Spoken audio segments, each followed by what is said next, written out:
Well, Keith, it's great to have you on fRAMily Features. I'm a graduate in 97. You're 76, Yes, my not pleasure. years old. My pleasure. Happy to be here. Yeah, tell us a little bit about what you're doing. I see you got 4 books on Amazon right now and a Correct. successful career. I am a retired sales executive turned author, and I do have the 4 books. I am a cancer survivor. As a matter of fact, twice cancer survivor and twice brain surgery survivor. And I have won a 2-decade-long battle with morbid obesity. Wow. Fortunately, I was thinking of my Framingham days, and I really loved it there. But fortunately, after 44 years, pretty much no one is there on campus to recount my exploits. The only one that I can think of that might be left is Tom Kelly, Yes. and hopefully after 44 years he will speak kindly of me. But I was in my Framingham days. If you saw the movie Animal House, I was Bluto Blutarsky before John Belushi was, to some extent. Yeah. I like I said, I did. I had a lot of fun. I did get my degree, and that's why I have it next to me so I can view it every so often and say, yeah, I made it out alive. But it was a wonderful, wonderful experience. And I, as I mentioned, I just sent you a quote that it really was the best 4 years of my life.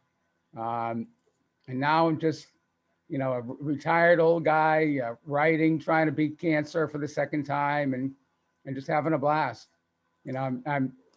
I'm feeling healthier at 68 than any time since I started playing hockey at 28. So That's but terrific. now that we've had our vaccine shots, we are feeling a little cabin feverish, and we're looking forward to getting out and traveling. Like I say, we want to come up that way and meet our new grandson. They live in Grafton, which is close by Framingham. So I'm going to start recruiting them to be Ram strong in a few years. That's where I live in Grafton. So Oh, do you? it's a great area. Yes. Yeah, it's very beautiful up there. And they're very, very blessed to have a nice house on a hill. 2 very, very healthy young men. Harry's 5. Bo is, as I say, going to be 1 in June. And we're looking forward to getting up there and meeting him for the first time. Have any special moments from Framingham State you'd like to share with us? I'm sure there are a lot of them. Yeah, I have a ton of them. How much time do we have? No. Some of them are not so much shareable, but I do have one story that I thought of that I'll give you the abridged, clean version. The jocks, so to speak, football, hockey, basketball, baseball players weren't happy with the present fraternity, so we formed our own called Zeta Zeta Weho. And I was elected to be the social director, which meant just supplying the beer for the parties and make sure everyone knew where we were and when the party started. And to make a long story short, one of the guys on the football team, our middle linebacker, I can't remember his last name. His first name was Bruce, started making eyes and chatting up my girlfriend. And everyone said, the other pledges said to him, do you know who that is you're hitting on? And he said, no. And they said, that's Brother Guernsey's girlfriend. So when it came time for the pledges, who we treated fairly harshly, to select one member of the fraternity, one brother, to harass and kidnap, it was yours truly. And they broke into my dorm room after they flattened my tires so I couldn't drive to the frat house and kidnapped me. I broke free once, and they tackled me again, and they got me down, and they threw me in the back of a car, and they took my clothes, they blindfolded me, they tied me up, and they drove around for what seemed like hours. They said they were going to leave me in the woods of Vermont for what I had done to them as pledges. And all they did was drive around Natick and Framingham for hours, but it seemed like they were going north to, like I say, go up to Vermont.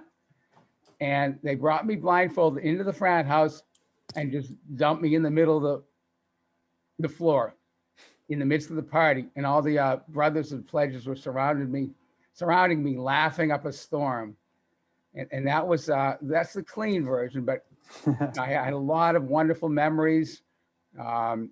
Great, great friends, great teachers. I remember, the only name I remember is Doc Anstey, my geography professor. He's passed now, I believe. He was my head teacher, so to speak. But it was a wonderful experience. And like I say, that's why I would dearly love to get my grandsons, Harry and Bo, headed in that direction. Although that Nice. obviously that's up to them and to their parents. But I have more stories than I can possibly tell you in a short period of time. But as I say, it was just great. I loved it. Yeah, And- very family-like atmosphere at Framingham State. Oh, it was terrific. And I lived at Lindsley Hall, and I do remember that. And it was the only all-male dorm on campus, set apart from the rest of the campus. And it was, to some extent, a true Animal House type environment. Obviously not quite as loud as Rowdy, but it was an all-male dorm off campus by about half a mile or so. So you can fill in the blanks, so to speak. But Yeah, I actually did make it up the hill. I actually attended my classes on a regular basis, and it was tremendous experience. And I would repeat it in a heartbeat, if if I had the opportunity. what inspired you to write? I mean, I know from looking at the titles, it's a lot of things that you've gone through. I but to did. I actually never write- intended, Michael, to become a writer. I just, Yeah. I had the time when we moved down here, and I just started putting memories to paper. Memories of being fortunate enough to play against Hockey Hall of Famers Bobby Orr and Ray Borg growing up.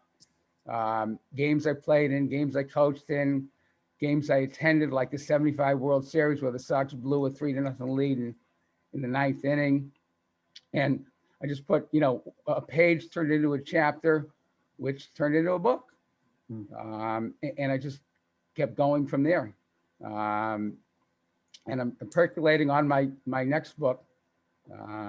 Not ready to announce it to the world yet, but and I just love doing it. And my wife's a writer, so being a competitive individual, it's always a challenge. She was a journalism major at the University of Iowa, so it's always a challenge to work hard and not be the second best writer in my own family. Yeah. If you had to talk to younger generation and they're not sure about going to school, college, what can you say to a kid to convince them? It's an invaluable experience. I mean, I use my own situation as an example. I learned to be,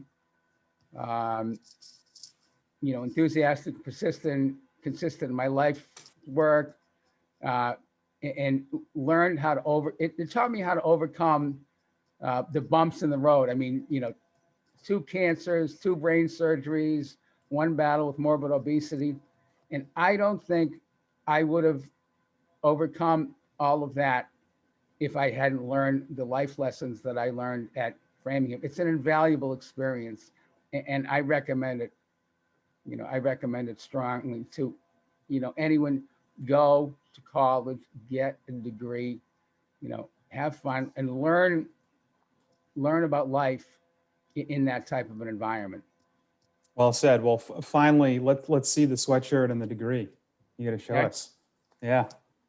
There we Framingham go. State. And I have a Framingham State bandana for our dog, Oh, nice. Zoe, who was just featured in the 2021 calendar in the month of June. She was the pup of the month. And the rest of the attire, I have playing cards and a pen and the whole 9 yards that Jen DeFranzo sent me. Yeah. Great stuff, Keith. Thank you. My pleasure.